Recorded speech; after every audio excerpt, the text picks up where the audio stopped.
My wife ordered our trained German Shepherd to attack my sister at a family barbecue. I've never been more proud. My wife stood up suddenly during our family BBQ and commanded our German Shepherd in a voice I'd never heard before. Zeus, attack. The dog launched himself at my sister, jaws locking onto her forearm as she screamed and fell backward off the picnic bench, blood immediately soaking through her shirt. I tackled Zeus off my sister while our kids ran inside crying, and my parents screamed at my wife, calling her a psychopath who should be locked up. My mother was on the phone with 911 sobbing that her daughter-in-law had weaponized a dog against her own daughter, while my father tried to stop the bleeding with dish towels that turned red instantly. My sister was writhing on the ground, screaming that my wife was insane and had always been jealous of her, while our cousins filmed everything and our 8-year-old daughter stood at the window watching her aunt bleed. I grabbed my wife's shoulders, demanding to know what the hell was wrong with her, why she'd lost her mind and attacked my sister who'd been nothing but helpful with our kids. The neighbors came running over and backed away when they saw the blood pooling on the concrete, one of them saying they'd testify that my wife commanded the attack unprovoked. My brother-in-law was hysterical, calling my wife an attempted murderer, while I stood there wondering if my wife had snapped from stress. That's when my wife finally spoke up. I found videos on Sophie's phone when she left it here last night, her voice shaking. What videos? I asked. She's been recording herself touching our children during babysitting. Everyone went silent except for my sister's moaning, and my wife continued quickly, showing footage that made my legs go weak. I found 6 hours of her making Olivia play special games, where she has to sit on her lap without clothes, and worse things with Ben that I can't even say out loud. The video showed my sister's hands where they should never be, while Olivia begged her to stop, and I felt like I couldn't breathe watching my sister tell our 4-year-old it was their special secret. I only found this at 3 a.m. when I was looking for my charger and her phone lit up with a notification, my wife continued, tears streaming down her face. I spent all morning trying to figure out what to do, called the police, but they said they'd need to interview the kids first, which could traumatize them more, and I tried to tell you, but you were setting up for the BBQ and said we'd talk later. I remembered brushing her off this morning when she'd seemed frantic, telling her whatever it was could wait until after the family party. Sophie had written notes about how she was going to frame me for the abuse. She has edited videos where you can only hear the kids crying, and she was planning to call CPS tomorrow morning with an anonymous tip that would have me arrested. My wife showed us pages from Sophie's journal she'd found in her overnight bag, filled with detailed descriptions of what she'd been doing to our children and her escalation plans. She wrote about wanting kids, but not wanting to ruin her body with pregnancy, and how our kids were perfect and would be better off with her once I was in prison. The pages included Sophie's step-by-step plan to plant evidence, her practice scripts for calling CPS, and notes about which bruises on the kids she could photograph to blame on my wife. But that's not even why I had Zeus attack her, my wife said, her voice breaking. Sophie had hidden recording devices in our bedroom and the kids' rooms last night, and when my wife found them this morning along with everything else, she realized we were hours away from losing our children. I found receipts on her laptop for a storage unit where she's been preparing a room for them, with their clothes and toys she's been stealing from our house for months. My wife showed us photos from Sophie's cloud storage of our children sleeping, hundreds of them, taken during babysitting when we thought they were safe. When I saw her arrive today and put her hands on Olivia's shoulders, whispering in her ear that they were going to have special time later, I knew I couldn't wait for the police because she was going to hurt them again, right here at our family party. Blood was running down my sister's arm as she pushed herself up from the ground, and I saw her face change when she realized everything was exposed. I felt sick, realizing I'd been letting a monster babysit our children, that every Thursday night when my wife had seemed anxious about leaving them with Sophie, there'd been a reason I'd ignored. The cousins were calling Sophie disgusting, and my father stood between her and the house where our children were hiding, while I tried to process that my little sister had been hurting my babies for months. The picnic table was right next to her with steaks we'd been about to grill, and the butcher knife we'd used lay within reach, still greasy from cutting meat. "You stupid itch," Sophie said to my wife, her voice different than I'd ever heard it, cold and flat. "Those kids love me more than you, and everyone would have believed me over some paranoid mother." Her hand started moving toward the knife handle. I saw Sophie's fingers getting closer to that greasy knife handle, and my body moved before my brain caught up. My foot connected hard with the edge of the picnic table, sending plates and the knife spinning into the grass 10 feet away. Sophie tried to lunge after it,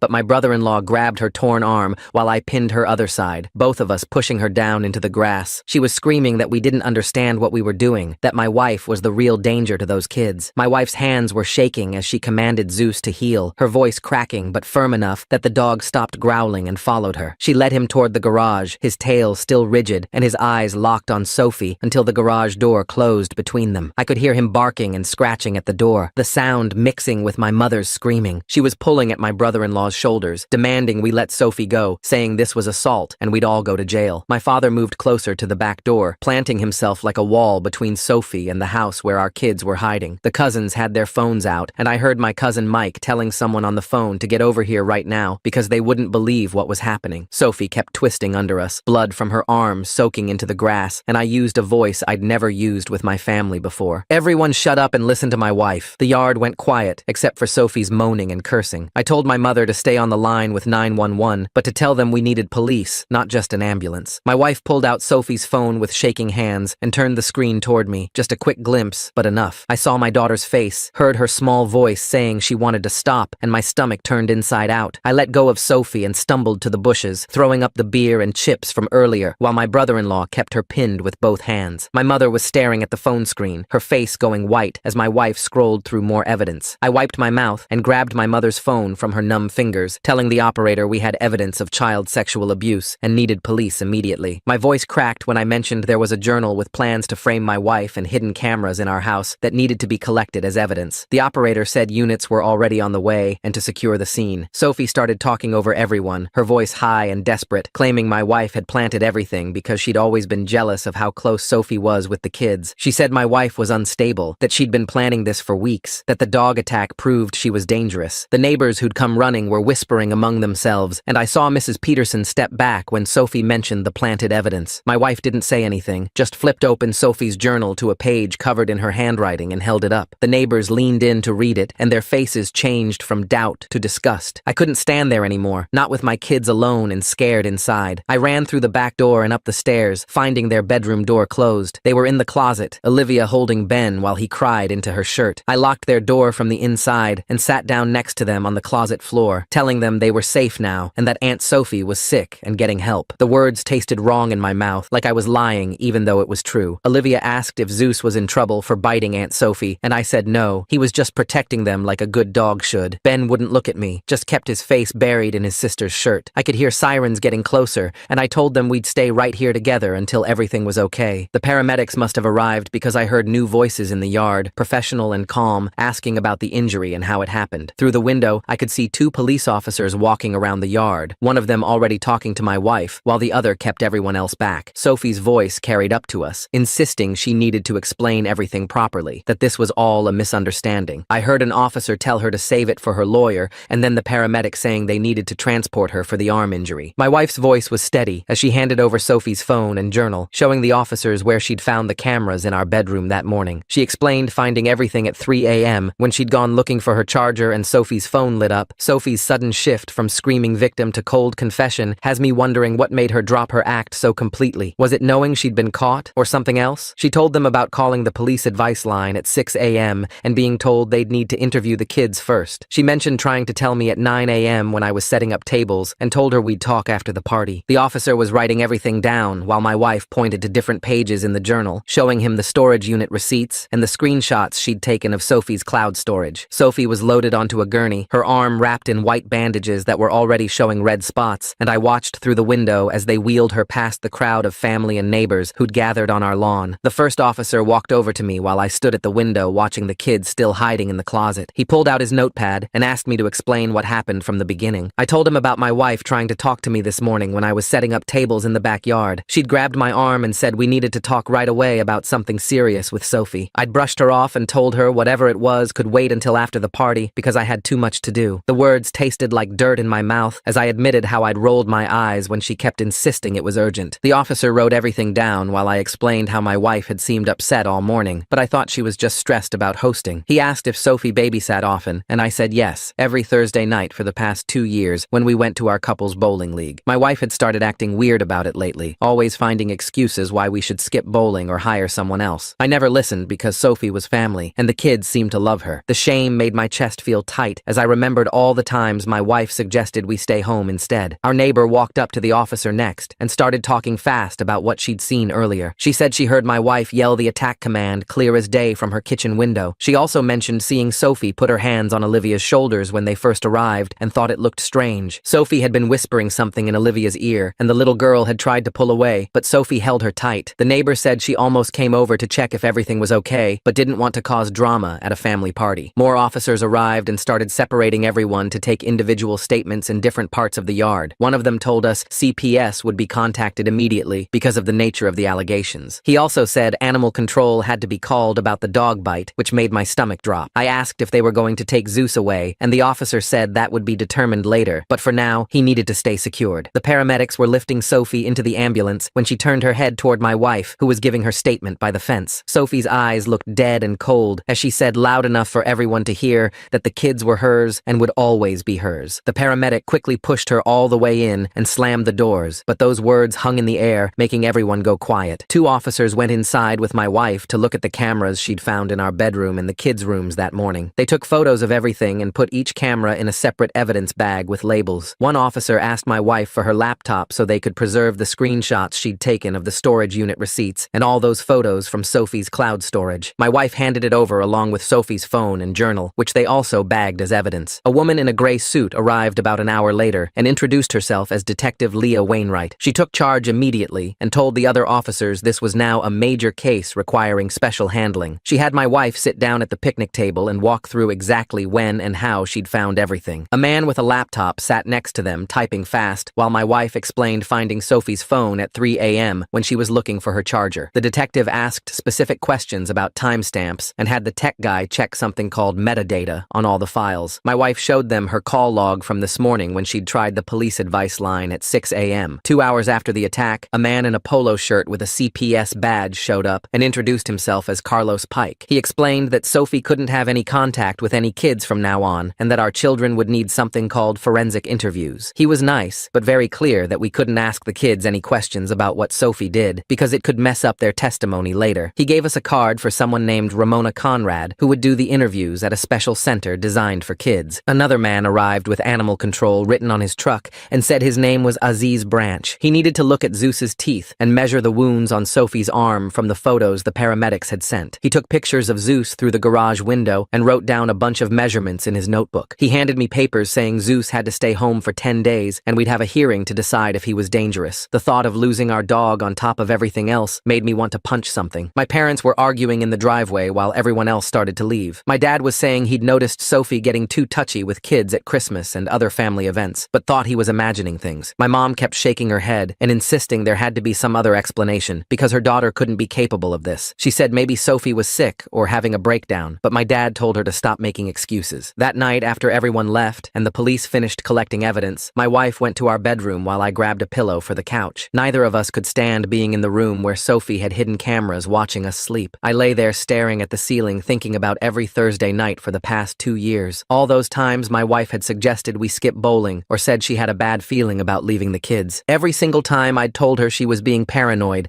and that Sophie was great with them. The weight of my stupidity pressed down on me like a truck on my chest. My phone started buzzing on the coffee table at dawn and I grabbed it to see my dad calling, which was weird since he never called this early. He sounded different when I answered, older somehow, and told me he'd been up all night making a list of every time Sophie had volunteered to watch other family members' kids over the past 5 years. He remembered our cousin Janet's twins, our neighbor's daughter when they lived next door, the Mitchell kids from church, and kept naming more families while his voice cracked in ways I'd never heard from him. I wrote down every name he gave me while he talked about birthday parties where Sophie always offered to supervise the kids in the basement, family reunions where she'd take groups to the playground, and how he should have seen the pattern, but just thought she liked being helpful. The list had 17 names by the time he finished, and he said he'd already left a voicemail for Detective Wainwright at 5:30 this morning because he couldn't wait any longer. My phone beeped with another call coming through, and it was Detective Wainwright herself, saying she'd gotten an emergency warrant signed by Judge Harrison to preserve all of Sophie's cloud storage accounts before anything could be deleted. She was heading to the storage facility on Route 9 with her team and a forensic specialist to document everything Sophie had been collecting, and she needed us to stay available in case they found anything requiring immediate clarification. I could hear car doors slamming in the background as she talked, and she mentioned they were bringing a child advocacy specialist to catalog any items that might be evidence of long-term grooming behavior. Carlos Pike called 20 minutes later while I was making coffee, reminding us that the kids had their forensic interviews scheduled for tomorrow morning with Ramona Conrad at the Child Advocacy Center downtown. He stressed again that we absolutely could not ask Olivia or Ben any questions about what happened, no matter how much we wanted to understand, because it could mess up their ability to testify later and even make their statements inadmissible in court. He said Conrad was the best in the state at interviewing traumatized children and had special training in cases involving family members as perpetrators, which made me sick to think about, but also grateful someone knew how to handle this properly. I heard my wife moving around upstairs and then her footsteps going toward the garage, where Zeus had been locked up up since yesterday's attack. Through the kitchen window, I could see her sitting on the garage floor talking to him through the door, and when I got closer, I could hear her apologizing for making him hurt someone, but thanking him for protecting our babies when she didn't know what else to do. She had her phone out recording herself as a voice memo, saying she might need to remember exactly why she gave that command when the lawyers started asking questions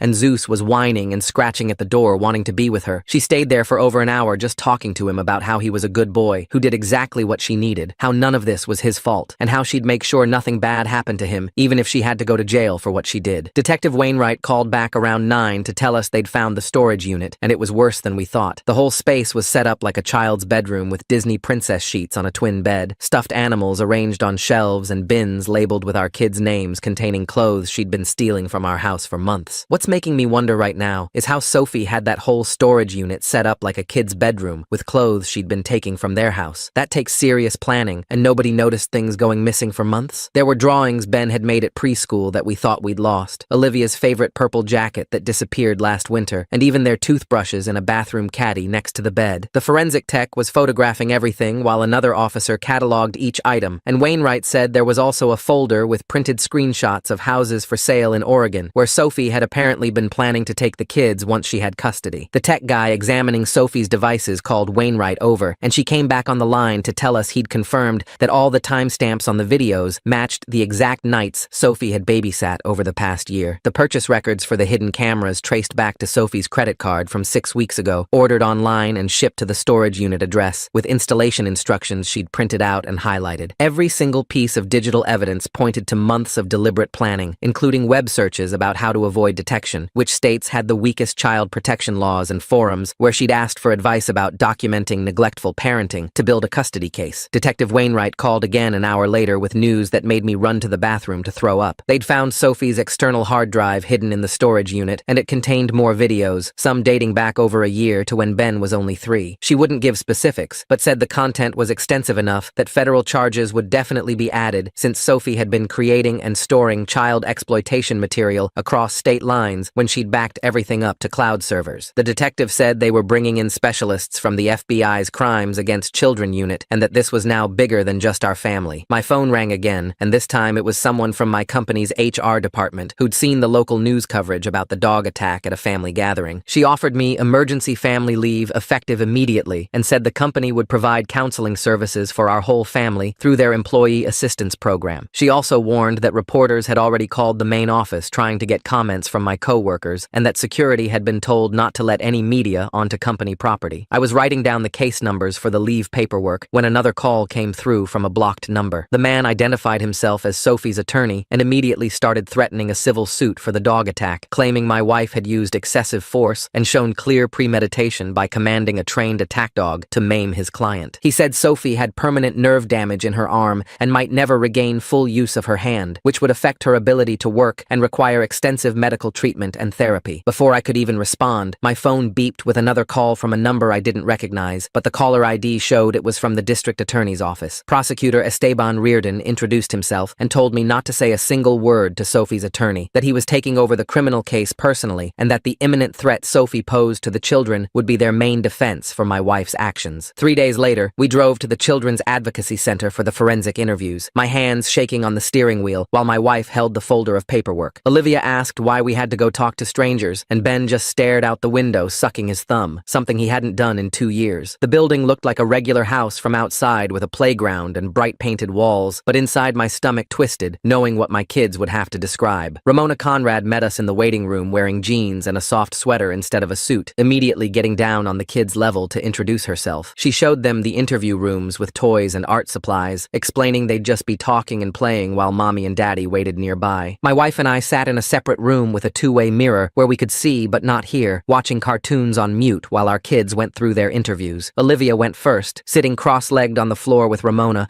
while they colored pictures and talked about safe touches and unsafe touches. I watched my daughter's face change when Ramona asked about Aunt Sophie, saw her shoulders tense and her coloring get harder on the paper. The interview took 3 hours with breaks for snacks and bathroom trips, and I had to leave twice to throw up when I saw Olivia demonstrating something with dolls. Ben's interview was shorter, but harder to watch because he kept trying to hide under the table when certain questions came up. Ramona stayed calm and patient, letting him take his time and using puppets to help him explain what he couldn't say with words. When she finally finally came out to the waiting room, Ramona looked professionally composed, but I could see the effect in her tight jaw and careful breathing. She said both children were very brave, and their statements were consistent with the physical evidence, which would help the case significantly. Carlos Pike arrived while we were gathering our things, pulling us aside to update the safety plan based on the interview findings. He explained that no extended family could have unsupervised contact until they completed background checks and approved training about recognizing abuse signs. This meant canceling Thanksgiving at my parents' house next week, and Christmas plans were now impossible until the case resolved. My mother called that night sobbing, finally breaking down about a memory she'd been avoiding since the barbecue. She admitted noticing bruises on Ben's thighs 6 months ago when she'd helped with bath time during a sleepover. Sophie had explained them as playground accidents from the monkey bars, and my mother had believed her without question. Now she was replaying every interaction, every moment Sophie was alone with the kids, wondering what else she'd missed or chosen not to see. She kept asking how she didn't know her own daughter was capable of this, how she'd raised someone who could hurt children. Detective Wainwright called the next morning with news that made me slam my fist into the wall hard enough to leave a hole. The digital forensics team had uncovered Sophie's activity in online forums where people attracted to children share strategies for gaining access. She'd been posting for over 2 years, asking for advice about becoming a trusted babysitter and avoiding detection by parents. The detective said Sophie had detailed conversations about grooming techniques, how to normalize inappropriate touching, and ways to discredit children if they tried to tell. These posts elevated the charges significantly because they showed clear premeditation and connection to a larger network of predators. Sophie was formally charged that afternoon with 12 counts, including sexual abuse of minors and production of child exploitation material. The prosecutor added conspiracy charges for her plan to frame my wife, plus federal charges for using interstate commerce to share abuse material. Her bail was set at $500,000, with conditions including GPS ankle monitoring and no contact with any minors. The judge also ordered her to surrender her passport and prohibited her from using any internet-connected devices. My wife and I started individual therapy the next week, sitting in separate offices at the same counseling center. My therapist immediately identified my pattern of dismissing my wife's concerns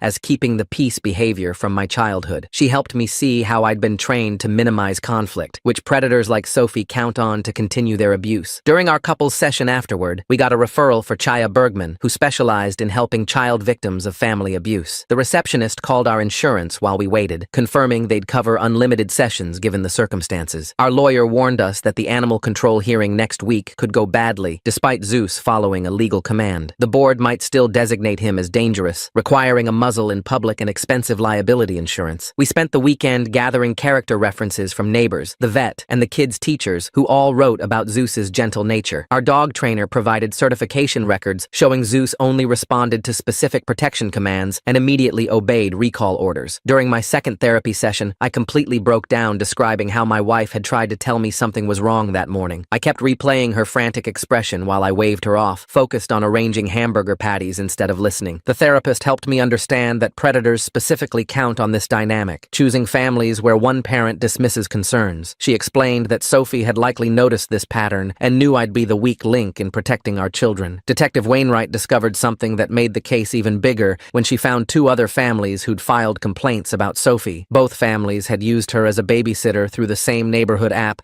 and both had noticed concerning behavior but hadn't pursued charges. She was now interviewing those families to establish a pattern, though one family had moved out of state, which complicated things. The detective said Sophie had been testing boundaries with multiple children, seeing which families would be easiest to exploit. My parents started their own therapy to process how their daughter became a predator, meeting with a specialist in family trauma. My father admitted during their first session that he'd been having violent thoughts about Sophie, fantasizing about hurting her the way she'd hurt our children. The timing of Sophie's online forum posts going back 2 years makes me really curious about when she first started seeing the kids differently. Her lawyer calling about the dog attack while she's facing federal charges seems like such a strange priority right now. My mother still struggled with acceptance, bouncing between rage at Sophie and desperate attempts to find some explanation that wasn't her fault. The next day, Detective Wainwright called me to the station to go through Sophie's journal page by page, and I sat there for 3 hours reading my sister's handwriting, describe how she'd been grooming our kids. She'd written about recording Olivia crying during bath time and editing the audio to make it sound like my wife was hurting her, with notes about which bruises from normal kid stuff she could photograph as evidence. The detective pointed out dates matching when Sophie babysat and showed me receipts she'd found for audio equipment Sophie bought specifically to frame my wife. I kept having to stop reading because the person in these pages wasn't the sister who'd taught me to ride my bike when I was 7, or who'd stayed up all night helping me study for my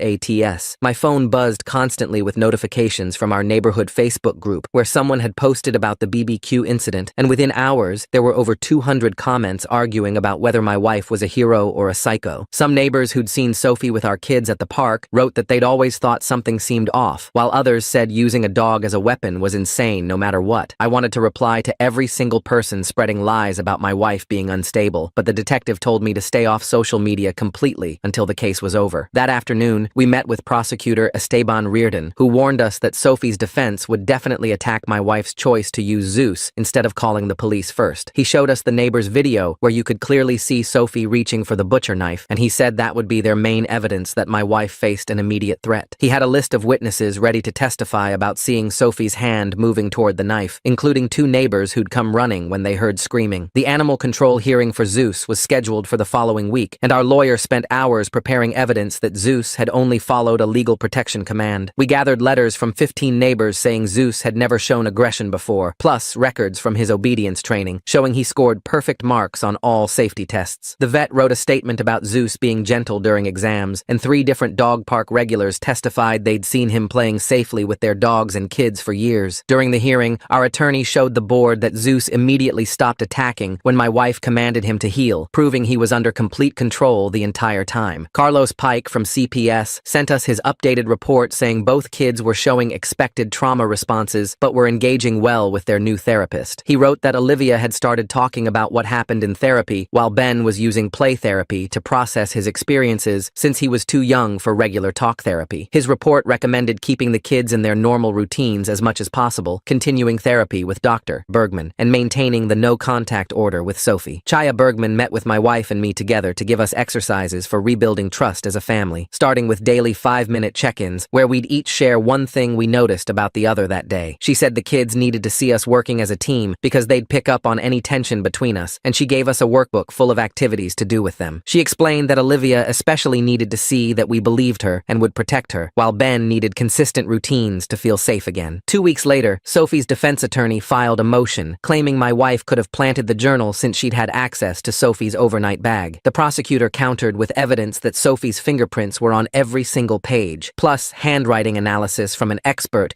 who matched it to Sophie's earlier writing samples from birthday cards and letters. The judge seemed annoyed by the defense's motion, especially when the prosecutor showed that some journal entries were written in different colored inks over several months. That night, I sat down with my wife and formally apologized for not listening to her, not just that morning, but every single Thursday when she'd said she felt weird about Sophie babysitting. I told her I wasn't asking for forgiveness because I knew I'd failed our family, but I wanted her to know I saw the pattern now and would never dismiss her instincts again. She cried and said she'd been so scared I'd take Sophie's side, and I held her while we both processed how badly I'd let her down. My parents came over the next day and awkwardly apologized to my wife for calling her a psychopath at the BBQ, with my mother admitting she'd been in denial about Sophie. They said they'd testify for the prosecution if needed, though the prosecutor had already told us he probably wouldn't call them since they hadn't witnessed the actual abuse. The conversation was painful and stilted, with long silences where nobody knew what to say, but it was a start toward fixing our family. At the preliminary hearing 3 weeks later, Detective Wainwright presented a detailed timeline showing exactly when each video was created based on metadata, proving they matched the dates Sophie babysat. Ramona Conrad submitted her report about the forensic interviews with the kids, and the judge allowed it as evidence, even though the defense objected. Sophie's attorney stood up and started arguing that my wife planned the whole attack since Zeus only responds to specific commands from trained handlers. He kept pointing at my wife and saying she could have called the police instead of using a trained attack dog against her sister-in-law. The prosecutor pulled up the neighbor's cell phone video on the courtroom screen, showing Sophie's hand clearly moving toward the knife on the picnic table. Everyone in the courtroom leaned forward, watching Sophie's fingers wrap around the handle, while my wife stood frozen 10 feet away. The judge wrote notes as the video played 3 times, showing the exact moment Sophie grabbed the knife before I kicked it away. The prosecutor explained that my wife faced an immediate threat with a weapon within Sophie's reach, and children nearby who needed protection. The judge nodded and said the evidence clearly showed Sophie reaching for a deadly weapon, which created reasonable fear of imminent harm. 2 days later, we were back in court as the prosecutor opened a cardboard box full of photos from Sophie's storage unit. He spread them across the evidence table, showing a fully furnished child's bedroom with our kids' stolen toys arranged on shelves. The receipts showed Sophie paid 6 months in advance for the unit 3 months before we ever asked her to babysit. There were copies of our house keys hanging on hooks labeled with our address and alarm code written on index cards. evidence. The judge's face got harder with each photo, especially the ones showing our children's school uniforms laid out on the bed. Sophie's attorney tried arguing anyone could have planted those items, but the storage facility manager testified that only Sophie had access. The security footage showed Sophie visiting the unit every week, always carrying bags from our house after babysitting. The judge examined Sophie's journal again, while her attorney filed another motion claiming my wife could have forged the entries. The prosecutor brought in a handwriting expert who matched the writing to Sophie's job applications and rental agreements from years ago. The fingerprint analyst showed the court how Sophie's prints appeared on every single page in the exact pattern of someone writing. The judge looked annoyed and denied the motion, stating that multiple forms of evidence confirmed the journal's authenticity beyond reasonable doubt. She specifically noted that the different colored inks and wear patterns proved the journal was written over many months. The prosecutor met with Sophie's attorney in a conference room while we waited in the hallway with our victim advocate. After 2 hours, they called us in and explained they were offering Sophie a deal to avoid federal charges. She would plead guilty to all state charges and get 15 years with mandatory psychological treatment and lifetime sex offender registration. The deal included permanent no-contact orders with any minors, and she would waive all civil claims about the dog attack. Sophie's attorney said he needed time to discuss it with his client,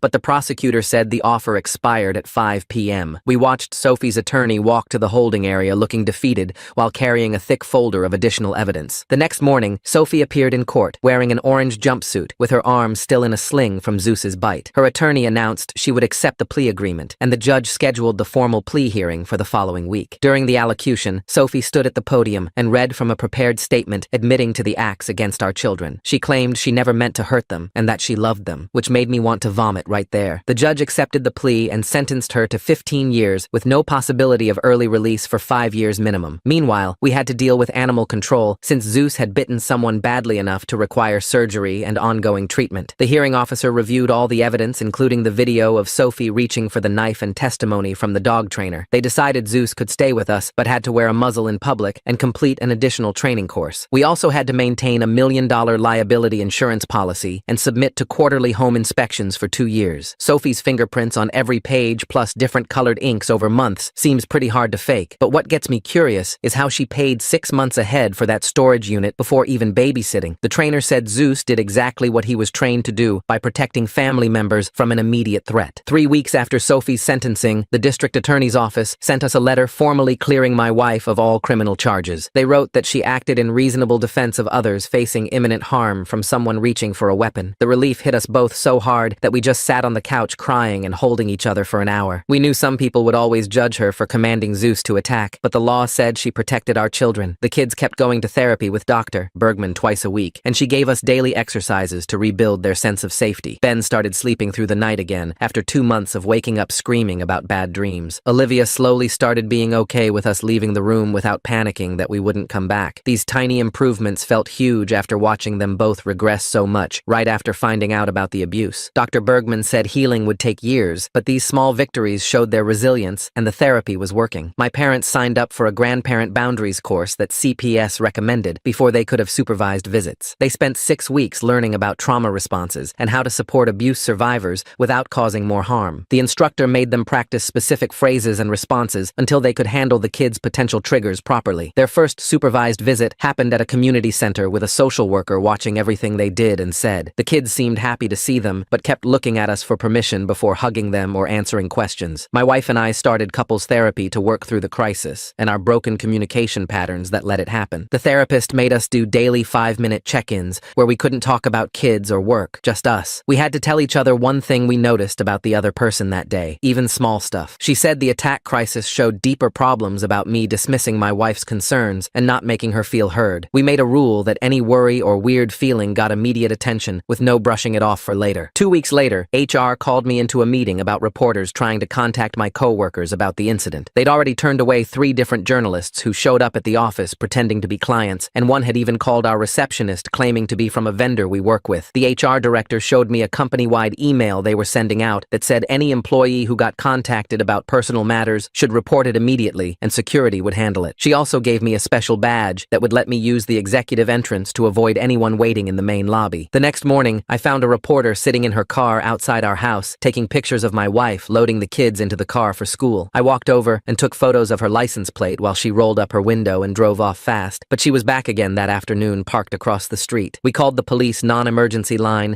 and they sent an officer to tell her she couldn't park there without being a resident, though we knew she'd probably just move to the next block over. The security company came that weekend to install cameras on every corner of our house, plus motion sensors that would alert our phones if anyone came onto our property. The installer showed us how to do monthly sweeps for hidden devices using a special scanner that would beep if it found any cameras or microphones that shouldn't be there. We had the kids help pick out new stuff for their rooms to make them feel safe again, and Olivia chose purple curtains with stars, while Ben wanted dinosaur wall stickers. They seemed excited about redecorating, but I noticed Olivia kept checking that her new curtains fully covered the window, and Ben asked if bad people could see through walls. My wife and I took turns doing the device sweeps every month, running the scanner along every wall and piece of furniture while the kids were at the school. 4 months after that terrible BBQ, we decided to try having a small family dinner with just my parents and brother-in-law. My mom brought a casserole, and my dad helped set the table while trying not to stare at Zeus, who was wearing his required muzzle but wagging his tail. The kids seemed happy to see their grandparents, and Ben even showed them his new dinosaur collection, though he stayed close to my wife the whole time. We ate dinner and talked about normal things like the weather and my brother-in-law's new job, nobody mentioning Sophie or what happened. Zeus stayed by my feet the whole meal, and when the kids asked if they could give him treats, we let them feed him through the muzzle's special opening. After my parents left that evening, I found my wife standing in the kitchen loading the dishwasher with tears running down her face. I wrapped my arms around her and thanked her again for protecting our children when I'd failed to listen to her concerns that morning. She squeezed my hand and told me we were getting through it together without needing any big speeches about being heroes or anything. The protective orders against Sophie would stay active for years according to the prosecutor, and she was serving her sentence with no chance of early release for at least 5 years. We'd explained to the kids in simple terms that Aunt Sophie was sick and had to go away to get help, and that she could never come near them again. They seemed to understand that they were safe now, and that was really all that mattered to us. Therapy kept going for all of us, and Dr. Bergman said we were functioning well as a family with our new boundaries and communication rules. My parents had to follow strict rules about visits, but they respected them, and we were slowly starting to trust them again, with supervised time with the kids. The kids were actually doing better than we expected, with Olivia joining an art class at the community center, where she painted pictures of flowers and houses. Ben started playing preschool soccer and would run around the backyard practicing his kicks, while Zeus watched from behind the fence. They still had bad days where Olivia would cry about nothing or Ben would wet the bed, but they laughed more now, and that sound made everything else worth it. 6 months from that horrible BBQ, we definitely weren't over what happened, because you don't just get over something like this. But we were living good lives with the kids protected, and Sophie unable to hurt anyone else while she served her time. My wife and I had grown stronger as a couple through the therapy and daily check-ins, and Zeus was still the best dog even with his muzzle at the park. The other dog owners understood once they heard he was a trained protection dog, and most of them said they'd have done the same thing to protect their kids. Our new normal wasn't perfect, but it was ours, and we were making it work one day at a time. Thanks for sticking with me through all my questions and wonderings. It's always so interesting exploring this stuff together. Until we meet again, take care. Subscribe for more content like this.